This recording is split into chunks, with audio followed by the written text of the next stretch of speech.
If you're a Nikon shooter, just get it. It's amazing.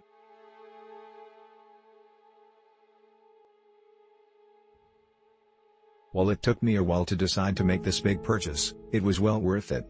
I did my homework and decided to purchase the body only. The bundles don't add a lot of value. The camera was shipped and delivered as promised, and with a little tweaking of the settings, I'm back in business. I do freelance sports photography for the local newspaper, and I was using a Nikon D750, and it worked pretty well. It worked well in low light, it shot 6.5 fps and it is a 24 megapixel camera. But, I knew that I could do better.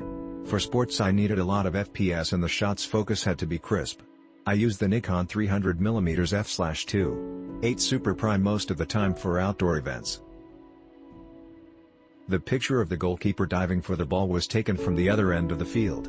He'll tell you, at 9 fps, I have a grip on it with the bigger battery, and 46 megapixels, my shots have gotten so much better. I shoot softball and baseball through cyclone fencing, and you can't even tell. I think that I don't have to push the ISO up as far on those evening soccer games. I have done a little bit of portrait work and some landscape shots with this camera, and it can put your talents to the test. I would recommend using a tripod when you can. With that many megapixels, you have to be careful if you are shooting at lower speeds. All of your little movement mistakes show up. Just be sure to have a big enough XQD card in this camera, because you are going to be taking a lot of pictures, 7 fps out of the box. Also, you have a lot more keepers with this camera because the focusing system is pretty darn good, same as the D5. Oh, and the silent shooting is really silent. Like no sound silent. So, whatever your style of photography is, sports, landscapes, portrait, product, wildlife, etc., you will probably really enjoy this camera. This is my first full-frame Nikon. Started out in photography 3 years ago with a D3300. If you're into landscape and portrait photography, you'll love this camera. You get shallower doof than you do with a crop sensor body, so that can take some getting used to, least for me and my landscapes it did.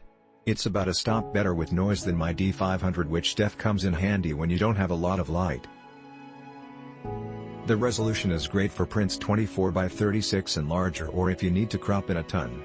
See my yellow flower pictures for an example. Dynamic range is nice and makes it easy to bring out shadow details with very little noise. As I mentioned, I have a D500, so the controls are practically identical, as well as the menus minus the extra features like focus peaking and focus shift shooting, which is a dream to have for landscape photog. Click link in description for more reviews.